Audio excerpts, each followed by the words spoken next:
Aunt Rachel, are you sure about this? A few days after getting married and moving into our new home, I invited my beloved niece and her mother, my sister, to visit. During their visit, my niece said something that made us uneasy. Hey now, kids shouldn't be messing with grown-ups. My husband quickly scolded her, his worry evident. But there was another reason why he was freaking out. My name is Rachel, and I'm a 30-year-old pharmacist. I often look after my niece who lives nearby, and she has grown very attached to me. She's the cutest, and I end up spoiling her. Every time my sister picks her up, she complains, I know I'm the one who asked you to look after her, but you spoil her too much. Of course, whenever she drops her off, she warns, remember, you can't spoil a child when raising them. But I always joke and reply that parenting is a mother's responsibility. That's how things go every day in my life.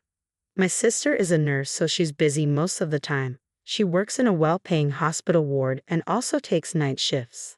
On the other hand, as a pharmacist working at a drugstore, I have fixed working hours and no night shifts. I'm off on days without outpatient visits, and I don't have to be called in when the clinic is understaffed. So I often end up looking after my niece when my sister is busy. It might be because of her situation, but compared to kids her age, she is very calm and obedient. Girls are said to grow up faster than boys, but in her case, I think her family environment plays a significant role. I've been spending time with her to make sure she doesn't feel lonely, but now she has me wrapped around her finger. She's a quiet child who doesn't seek much attention, but she has this one ability that's hard for others to understand. For instance, when I tell her, the park was empty today, wasn't it? Time flew by quickly. Want to take a shortcut home? She would give an eerie response, saying, Auntie Rachel, we shouldn't go that way. There's something bad there.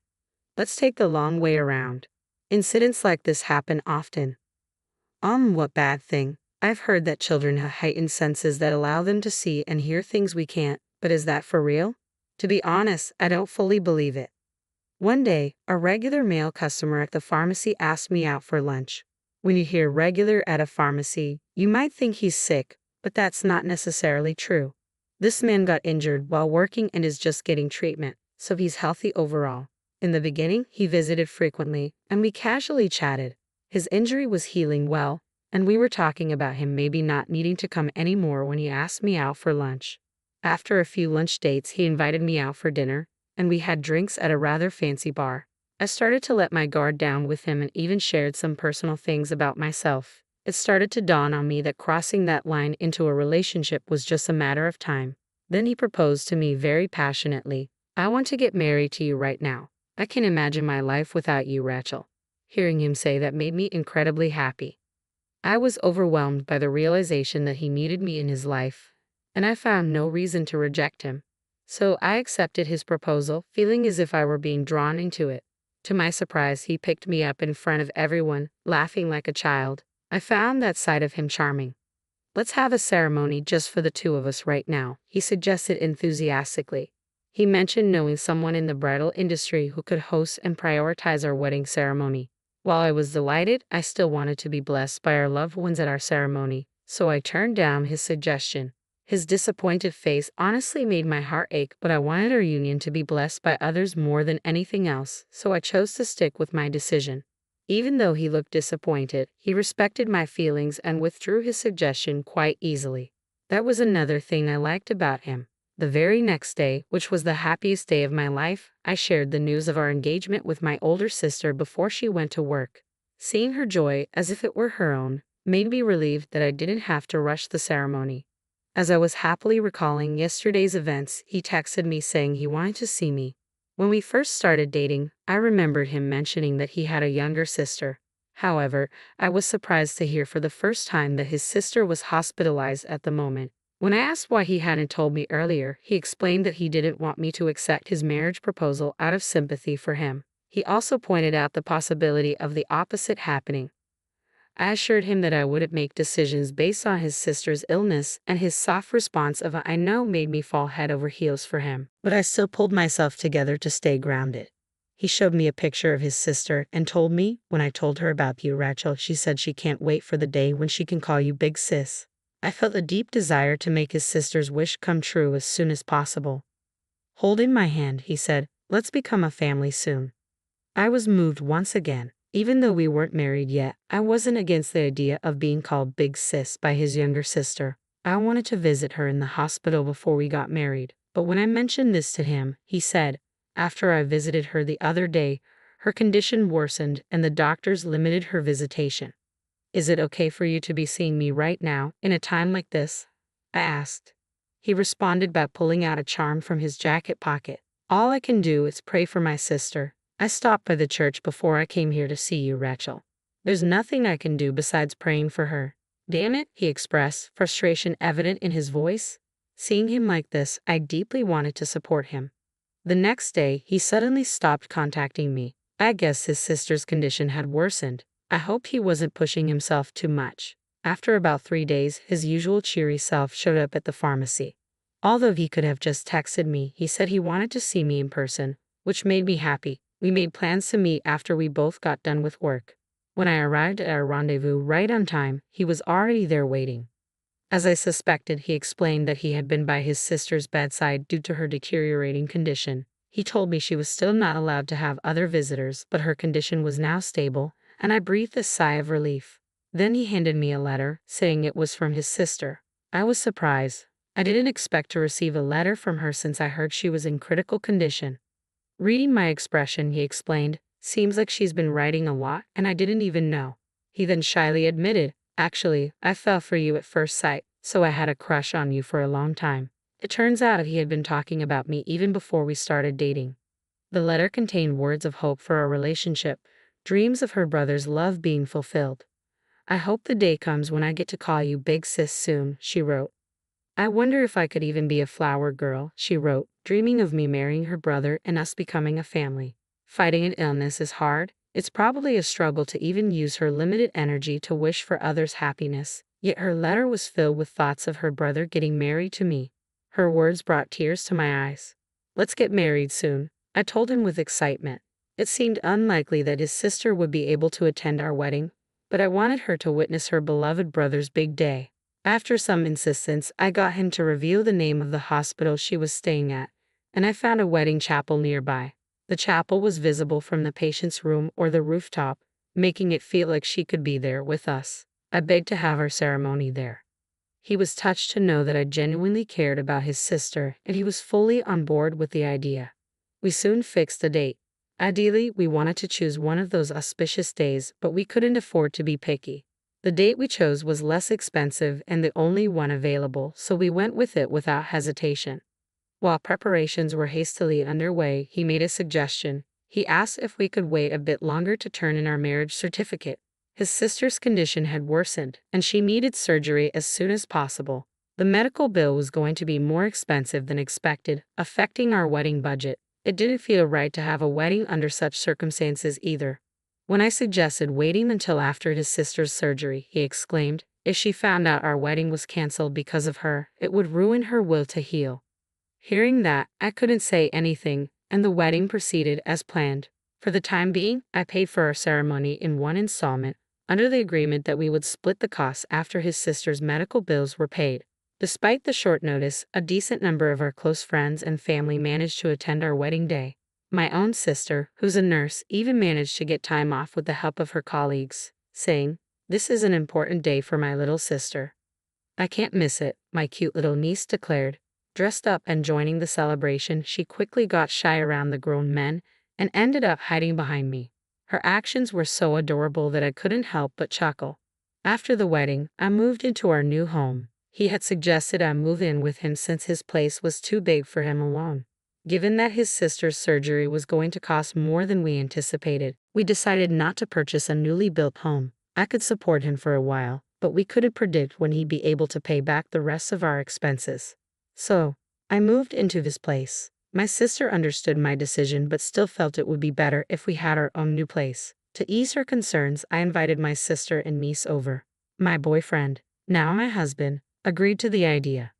Upon visiting, my sister immediately began inspecting our house, showing her concern. "Hey, it's a bit rude to check every corner of our house, sis." "So, I see the 32-year-old CEO of an import company makes good money, huh? Are you satisfied now?" "Yes, I suppose so," she replied, and my husband and I let out a sigh of relief. The only downside was that moving here made it more difficult to frequently babysit or take care of my niece. It was too far for a 5-year-old to travel alone, and with my duties of nursing my husband's sister, I was too occupied. That's when my niece, out of the blue, said something eerie. "Rachel, I think you should leave this house." "Huh? Why?" "Because another woman is already living here." "Hey, even if you're a kid, there are things you should and shouldn't say." My husband angrily turned towards my sister, questioning her parenting. "Can you perhaps see her?" When my niece nodded yes, my husband's anger seemed to dissipate into fright. "My niece is quite sensitive. Perhaps you're not good with this kind of thing." No, that's not the issue. Kids shouldn't be messing with grown-ups." "I'm not messing with you. It's someone you know really well." A woman with her black hair always tied back, thin eyes, slightly overweight, with a mole near her eye. My husband's face turned pale. He was clearly scared, but it seemed like there was something more to it. What confirmed my skepticism was my niece's next question. "What's your real name, Uncle? You use so many, have you forgotten it?" Even trembling, my husband raised his voice. "You little brat, don't spout nonsense." "Hey, don't yell at her just because you're scared." "Shut up." My husband shoved me away. He seemed more than just panicked with fear. Even if what my niece said was strange, it always turned out to be true. My usually gentle husband wouldn't change this drastically without reason. I couldn't shake the feeling that he wasn't just reacting out of fear. I whispered to my sister and asked her to check inside my husband's bag in the meantime. I decided to give up for the time being to get my husband's attention. "I'm sorry, my niece was out of line." "Ha, it's okay as long as you get it." Dang, my precious day off got ruined because of all this. He glared at my niece, but she wasn't bothered. She simply looked away with a stoic expression. "Oh yeah, you have a long business trip starting tomorrow, right?" I used soothing words to placate my husband. He gradually calmed down, and the topic of conversation shifted to what he should bring back for souvenirs. However, we didn't get to discuss the details. The reason was the name on the driver's license my sister found in his bag. It was a name I didn't recognize. Furthermore, she found multiple phones in his bag. "Rachel, your guy's probably sketchy. Aren't these burner phones?" "Burner phones? The kind used in scams and such?" "Exactly, registered under someone else's or even false names. It's illegal." "And what if it is? Thanks to that, Rachel's been eating well and enjoying fancy dates, hasn't she?" he said, as if I was his partner in crime. "Cut the crap. My sister is nothing like a piece of trash like you." My sister snapped back. My niece, still stoic, said, "There's a woman clinging to him like she'll never let him go." "Watch your mouth, kid. Even if you try to scare me, I won't fall for it again," he retorted. He seemed less fearful and more brazen now that his true identity was starting to be exposed. The fact that he wasn't trying to escape showed his confidence in not getting arrested. He seemed almost inwardly laughing, so assured he was, until the moment his world came crashing down. That moment came when several policemen burst in, shouting "police," and surrounded him. My sister had already found the driver's license and called the police before telling me. All our conversations had been overheard by them. There had already been several complaints filed by different women, and the man's description matched those provided. The police were eager to catch him in the act if possible, and the situation was ideal. My sister didn't want to let him escape and wanted to protect me. It was a miraculous arrest with our interests aligning in an instant. Since we hadn't formalized our marriage, the man had no legal claim over me. The man I had thought of as my husband was now just a criminal being taken away, and I could only watch in stunned silence. Later, during the police interrogation, he seemed to resign himself or perhaps calculated that confessing would lighten his punishment. Without causing any further trouble for the police, he spoke surprisingly honestly. He admitted he intended to commit marriage fraud against me and drain me financially, likely for the medical bills of his non-existent sister. He also confessed to killing a woman he had previously dated during an argument about his true identity, which she had threatened to report to the police. Although he was frightened when my niece spoke up, he didn't seem to fully believe her, which might explain why he confessed. The police informed me of everything. The night he was taken away, he woke up in his cell choking with long hairs entwined around his neck. He confessed his wrongdoings, fearing he'd be cursed otherwise. When I asked him if it was true about the hair, he laughed and said, "Of course not." He insisted he had finger marks around his neck, but apparently he was the only one who could see them. It seems that some people, when they've committed a crime, are overwhelmed by guilt and resort to escapism. Yet, remembering the image of the woman my niece had described sent chills down my spine. As the investigation proceeded, according to the man's statement, a woman's skeleton was discovered in the woods. It made the news, and when the woman's photo was released, it matched my niece's description perfectly. My sister and I were filled with renewed fear. The man's fraudulent activities were also reported in the news, and more victims started to speak up. It seems like his list of crimes is only going to grow. The man was sentenced to severe punishment behind bars. Inside, he had to be terrified of the woman's spirit every day. I was simply astounded at my lack of judgment in having once decided to marry such a man. The trial for the incident in which I was victimized has ended, and I am finally free from everything. However, I've had enough of marriage. I moved back near my sister's house, so I'm still looking after my niece. Today, while I was dropping her off at my sister's house, I opened up to my sister about my hesitations toward marriage and love. She said, "You're just saying that now. You never know where or when you'll meet someone.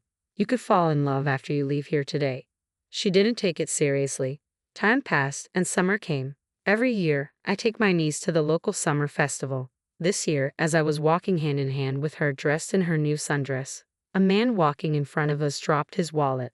I picked it up and tried to call out to him, but my voice didn't reach him due to the loud surrounding noise. I picked up my niece and jogged to catch up to him, returning his lost item. He thanked me and asked to treat us to something.